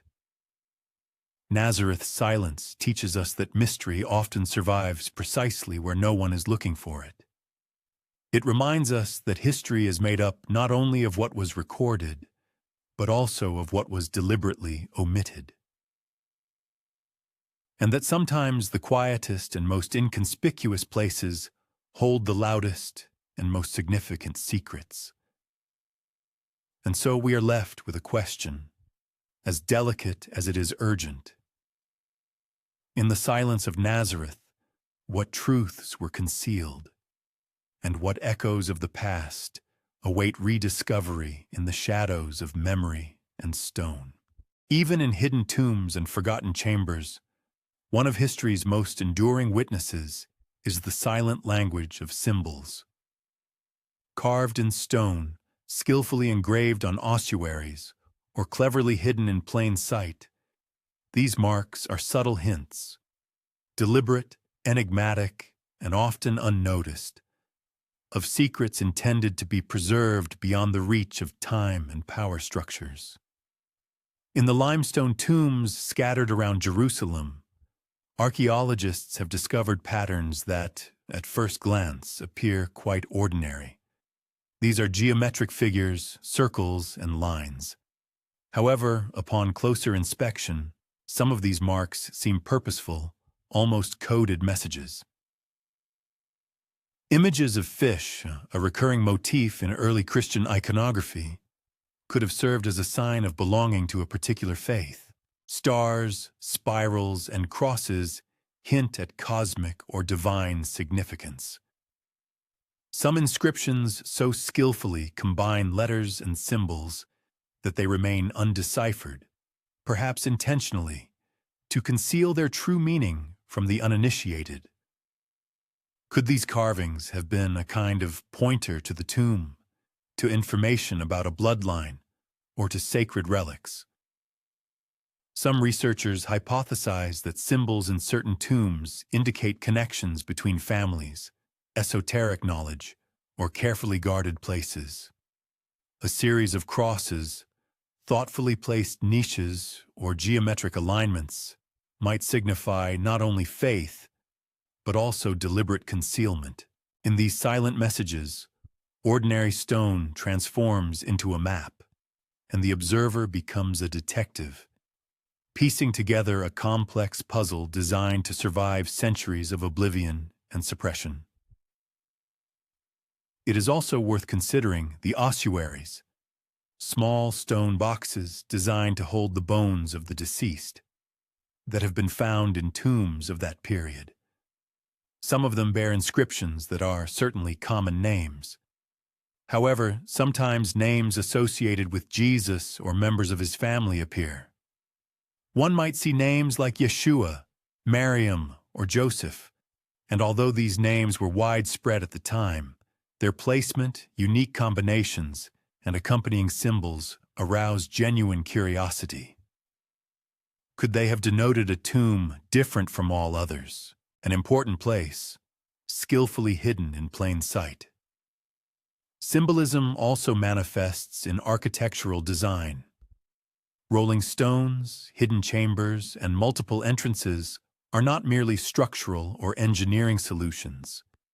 They could have served as protective measures, guiding or, conversely, misleading those who sought entry. Some tombs appear quite ordinary from the outside but conceal several chambers within, perhaps preserving a body, a relic, or even evidence of a bloodline intended for the strictest secrecy. Thus, a tomb could have served simultaneously as a public resting place and a secret sanctuary known only to a select few. Even in distant lands, where Mary Magdalene or other followers might have traveled, symbols continue to persist. Medieval churches, ancient manuscripts, and secluded crypts sometimes contain motifs echoing early Christian iconography, suggesting a continuity of knowledge transmission. Could these symbols have denoted a path, served as a reminder of what was carried across seas, been a coded language passed down from generation to generation? The use of symbolic imagery speaks of deeply rooted fear and a desire for concealment. Individuals entrusted with the preservation of sacred information could not afford explicit exposition. A message masterfully carved into solid stone or skillfully integrated into architectural ensembles would guarantee its survival, whereas writings on fragile parchment were doomed to be destroyed by fire. Consequently, these symbols transform into a unique language designed to ensure the preservation of information. It is a silent dialogue, stretching across centuries, conducted between those initiated into the secrets and those who, by design, were meant to remain in complete ignorance. Some researchers even hypothesize that the location of hidden crypts might be indicated through astronomical alignments or the specific orientation of stone blocks and engraved patterns. A particular angle of sunlight, a carefully considered placement of entrances, or a precise alignment with certain celestial phenomena could have served as unique pointers for the initiated who guarded the secret. Thus, a crypt appears not merely as an enclosed space, but as a complex interplay of stone, light, and profound meaning. It is a territory purposefully created to ensure protection and absolute concealment. Imagine yourself standing before such an ancient crypt. Your fingertips gently glide over reliefs almost erased by time. The faint dust of past centuries barely rises into the air, and each carved mark transforms into a silent question. Who left it here and why? What message did these ancient masters seek to preserve, and for whose eyes was it intended? The stone itself speaks in a silent language that prompts deep contemplation, thoughtful reflection, and a flight of imagination. In the context of the vast narrative of hidden pages of the past, symbolic images etched in stone represent something far more significant than mere decorative ornamentation.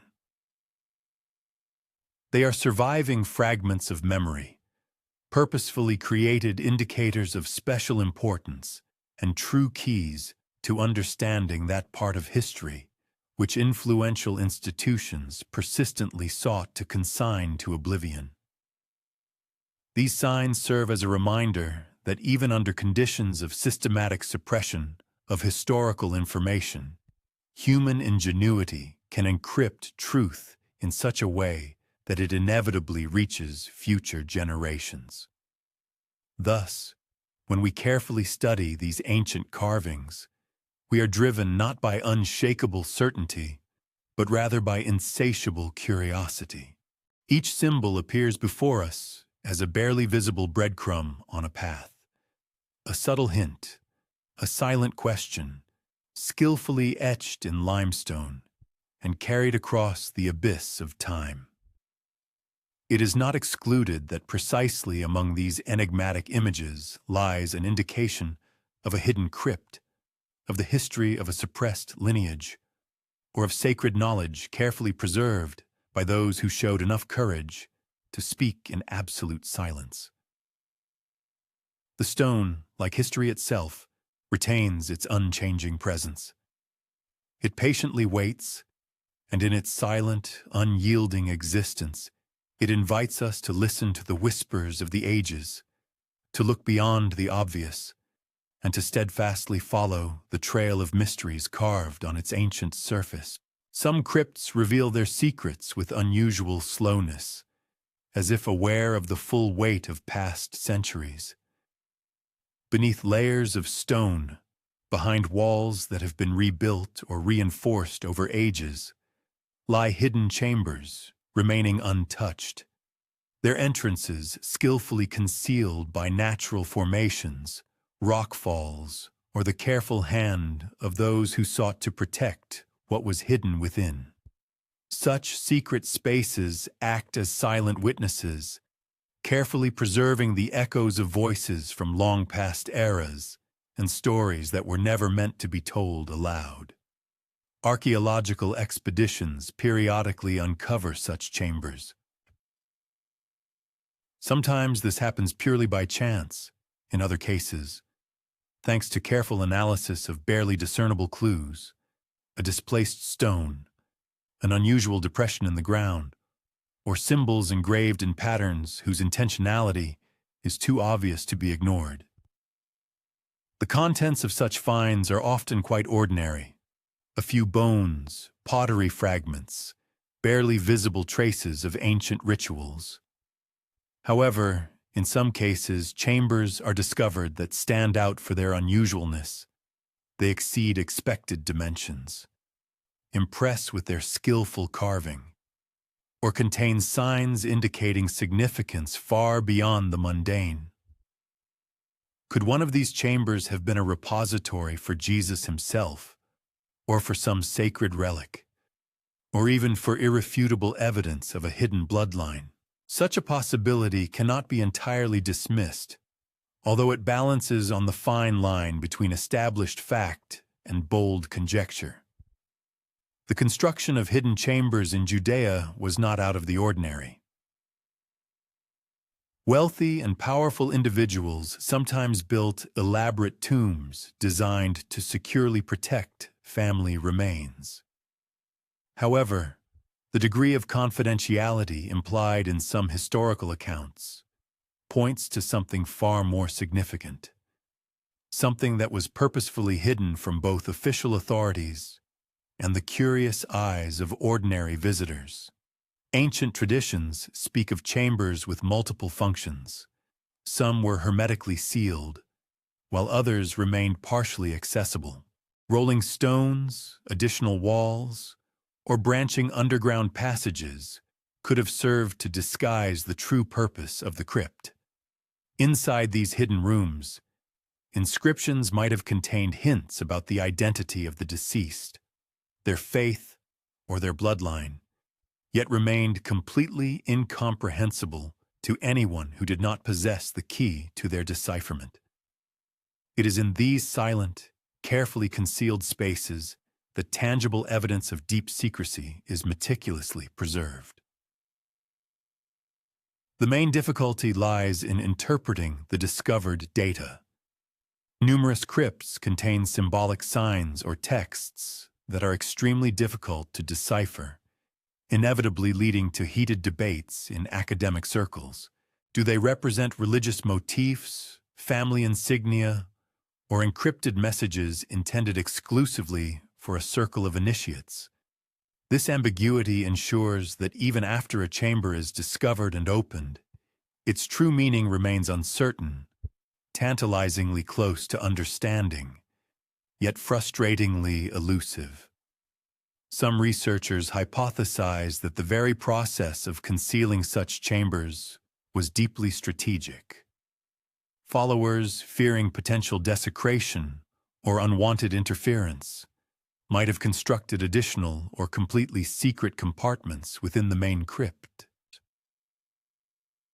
Such hidden rooms could have served as repositories for valuable relics, ancient manuscripts, or even the remains of a body, ensuring the preservation of sacred artifacts or a legacy, while allowing the main burial sites to maintain a traditional appearance.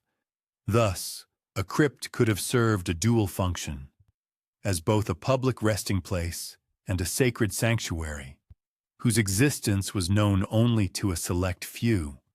Traditions of the ages tell that secret chambers were sometimes moved or duplicated in remote corners of the world. These copies, it is believed, replicated the structure of the original tomb, while ensuring the absolute preservation of what was hidden within. It is quite possible that Mary Magdalene and other truly devoted followers were direct participants in such activities, guarding not only sacred knowledge, but also physical artifacts of a sacred legacy. A logical question arises. Could the hidden chambers that modern researchers discover centuries later be nothing more than faint echoes of these ancient, carefully planned efforts? To stand before an opened chamber is to feel the full grandeur of historical weight. Inside, in the shimmering twilight, dust swirls weightlessly. The air here feels denser, richer, and every stone seems permeated with the memory of long-past days. Shadows, like living entities, cling to niches, silently hinting at countless untold stories. A barely discernible inscription, almost erased by relentless time, inevitably gives rise to many assumptions. Who left it here, and for what reason? And what was the true purpose of this message? Every corner of such a chamber transforms into an unstated question, into a separate fragment of an overarching mystery that is only waiting for its full revelation. A hidden chamber is significantly more than just a physical space. It serves as a kind of bridge between epochs, invisibly connecting those who carefully guarded secrets with those who today seek to understand them. Within its walls are fear, boundless devotion, sophisticated strategy, and inexhaustible hope, all immortalized in stone and earth. The opening of such a chamber allows one to contemplate the astonishing intersection of human ingenuity and the deep, irresistible desire to preserve what was considered sacred. And yet, the most alluring and intriguing aspect of these chambers lies precisely in what they choose not to reveal. They carefully preserve individual fragments, faint hints, and numerous assumptions, but rarely provide definitive, irrefutable answers. Such concealment, apparently, is deliberate, for the mystery itself is an integral part of the legacy, a kind of protective veil that constantly awakens curiosity and stimulates deep reflection. Thus, hidden chambers represent both revelation and concealment, offering a fleeting touch of the past, while protecting its full, comprehensive depth from superficial and easy understanding. Is it possible that one of these chambers, which likely remains undiscovered to this day, holds Jesus' true resting place or irrefutable evidence of his bloodline, carefully preserved from generation to generation? This question hangs in the air, unanswered, yet maintaining its relentless insistence. It urges us to continue the search, to heed the barely discernible whispers of history, and to listen to the subtle, almost ethereal language of stone, shadow, and all-encompassing silence. Relics have always possessed an astonishing ability to fascinate both deeply religious people and merely curious researchers. They represent tangible fragments of the sacred, concrete connections to individuals whose influence transcends the boundaries of life and death. However, some of these relics, especially those directly associated with Jesus or his closest companions, never found their place in grand cathedrals or publicly accessible shrines. Instead, they were entrusted to secret keeping, hidden from eyes that might misuse or misinterpret their significance. From the earliest days of the Church, certain objects were considered too dangerous, too valuable, or too revealing to remain in plain sight. These could be bones, fabric fragments, ancient vessels, or pieces of wood. Items capable of confirming stories of the crucifixion, burial, or a bloodline were entrusted to faithful guardians who fully understood their enduring value and the acute need for discretion. These guardians silently protected the relics, often moving them from place to place, from Judea to remote corners of the Mediterranean, and ultimately to the lands of Europe. Mary Magdalene's role in these preservation efforts is repeatedly suggested in apocryphal and legendary texts. She is depicted as a tireless defender of sacred memory, carrying relics, letters, or secret knowledge, protecting them from Roman authorities and early ecclesiastical hierarchs who might have deemed them heretical. Her journeys, whether real, historical facts, or symbolic narratives, become the paths along which these relics traveled, preserved in deep secrecy for many generations. Medieval records, though fragmentary, contain hints of the later safekeeping of such relics by secret groups, among whom the Knights Templar are mentioned. Known for their unique blend of military prowess and deep religious devotion, the Templars, according to some historians and theorists, discovered relics connected to Jesus' life, death, and possibly even his hidden tomb. The secrecy surrounding these artifacts was maintained by strict vows, complex codes, and careful placement of records, sometimes in plain sight, sometimes encoded in symbols, or hidden in secret chambers. One relic, in particular, be it a piece of cloth, a bone, or a vessel, is said by tradition to carry evidence of a bloodline, a tangible link to a history that the Church would never officially acknowledge. Its existence was whispered in ancient manuscripts and passed down by word of mouth in oral traditions for centuries. And while its exact location remains uncertain, the very suggestion has inspired numerous investigations, speculations, and given rise to legends of extraordinary journeys across Europe. The meticulous preservation of relics underscores a dual but interconnected goal: conservation and protection. To the uninitiated, relics may seem to be merely sacred objects. However, to the guardians, they were nothing less than repositories of memory, irrefutable proof of events and relationships deliberately hidden, sometimes offering silent testimony to truths lost to public history. These objects transformed ordinary stone, wood, or bone into powerful carriers of narrative, awaiting discovery by those capable of tuning into their subtle, barely perceptible language. Some researchers argue that relics were strategically hidden in a way that corresponded to secret tombs, hidden chambers, or other places of significant historical importance. A fragment of a shroud, a vessel marked with special symbols, or an encoded inscription could indicate proximity to a hidden tomb, a bloodline, or sacred knowledge.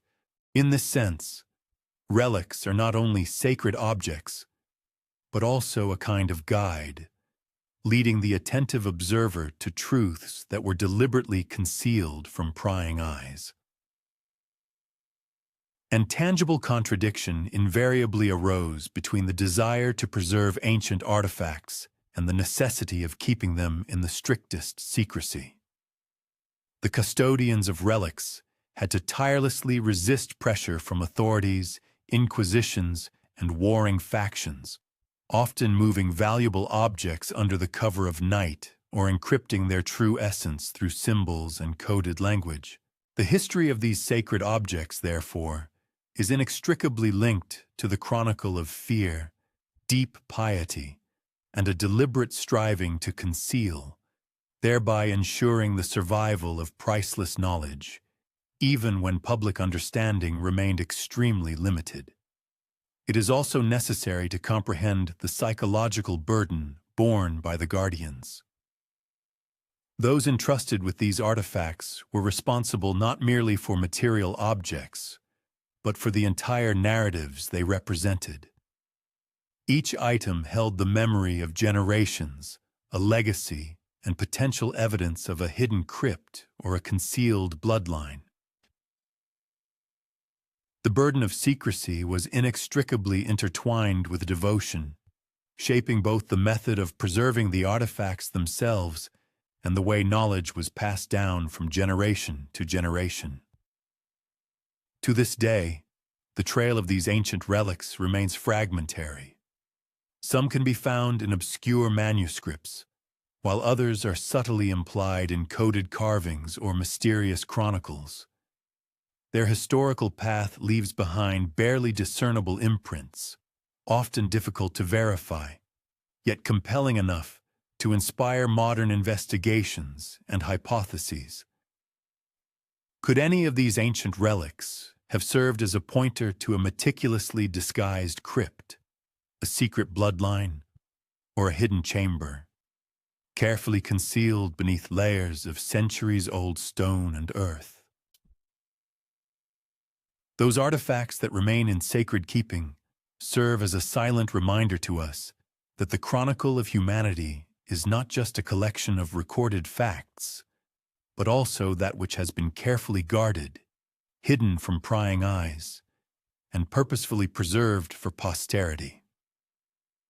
These objects act as a kind of memory repository, whispering truths to us that conventional or official versions of history may have intentionally or unintentionally suppressed.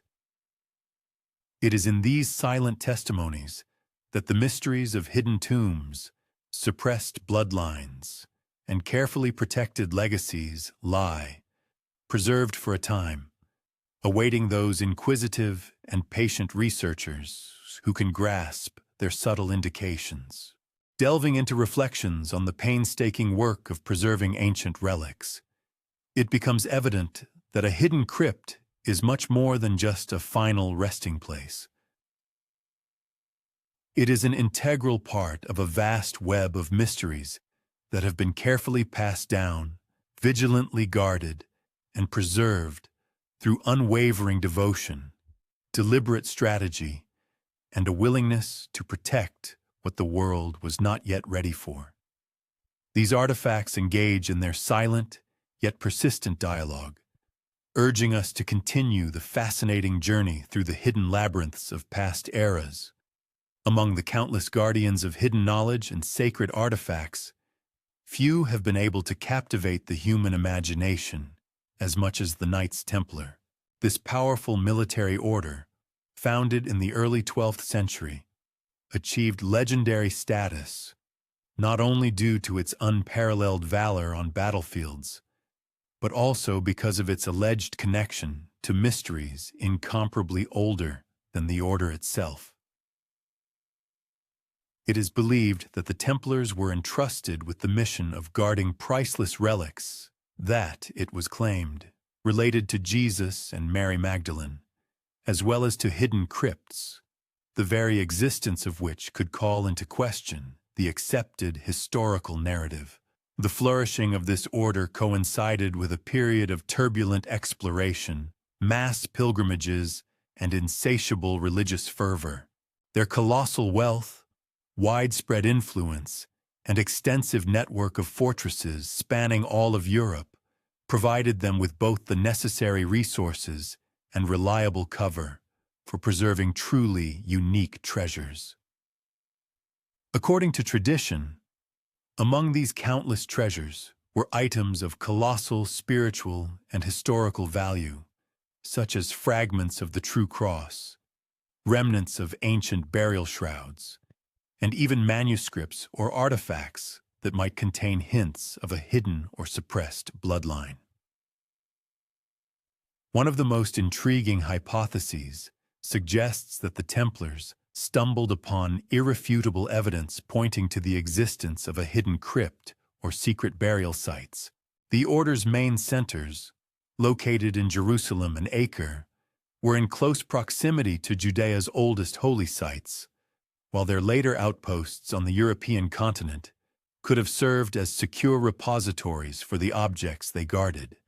Did the Knights Templar truly discover crypts unknown to either the Church or Rome, realizing their colossal significance and taking every possible measure to protect them from destruction or misuse? Some sources suggest that the Templars acted not only as selfless defenders, but also as tireless seekers. With the same unwavering discipline as in military campaigns, they pursued esoteric knowledge, searching for ancient relics, sacred scriptures, and mysterious symbols capable of shedding light on Jesus' life and death beyond the accepted ecclesiastical narrative.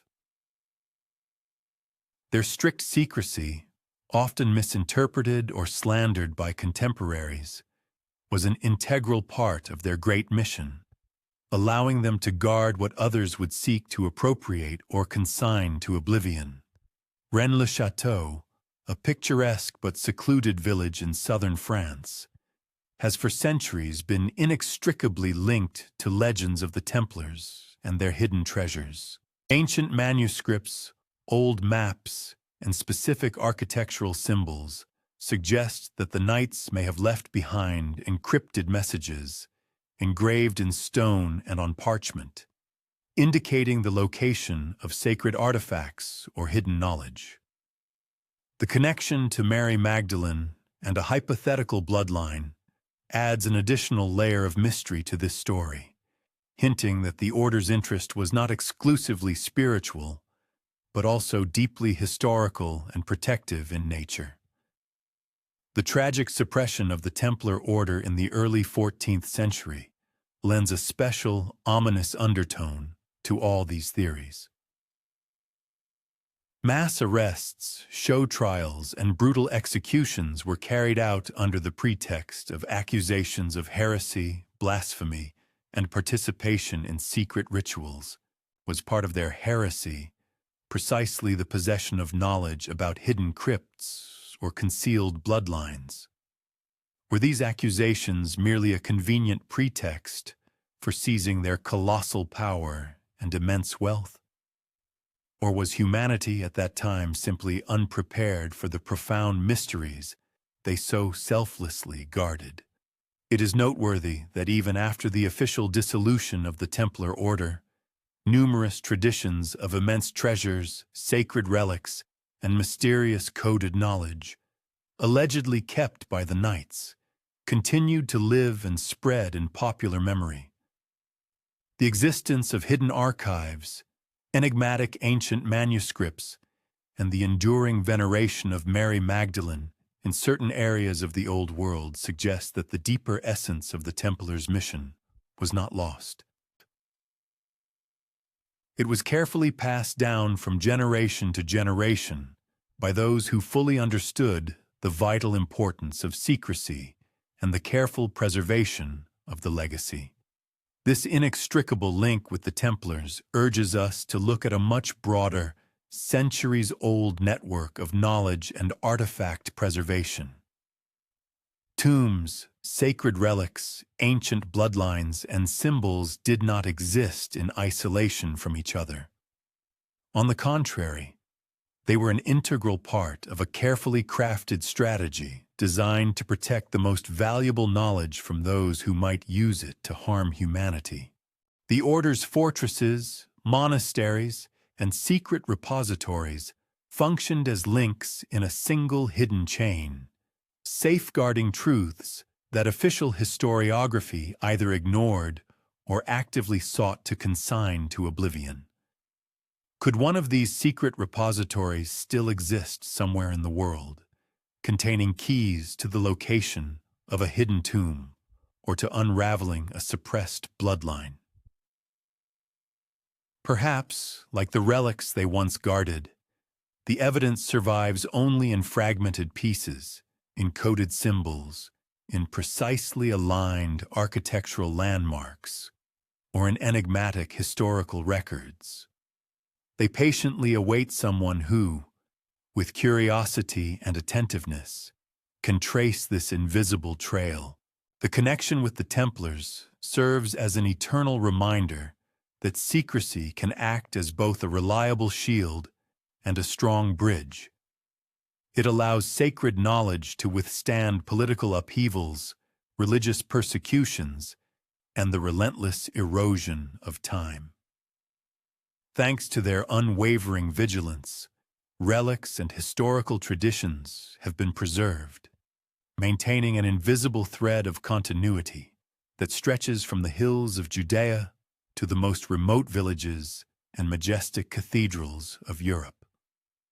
By tracing their steps, we begin to perceive the hidden tomb not as a single, specific place, but as just one element of a vast tapestry of preservation. The Templars' commitment to secrecy and protection hints that everything preserved, be it artifacts, symbols, or the faint whisper of legends, is merely the surface layer of a much deeper mystery, awaiting those who are willing to look beyond the obvious and penetrate the most shadowy corners of history. Secrets, as is well known, possess an astonishing ability to travel silently, moving through the depths of time like a soft, invisible current beneath the surface of great historical events. The hidden tomb, the suppressed bloodline, and the sacred relics exist not only in tangible physical spaces, but also in barely discernible whispers. These are stories passed from one guardian to another. These are messages encrypted in symbols and legends, whispered in the dark corners of monasteries, impregnable fortresses, and lost, remote villages. For many centuries, this mysterious whisper crossed boundless oceans and towering mountain ranges, spreading throughout the world.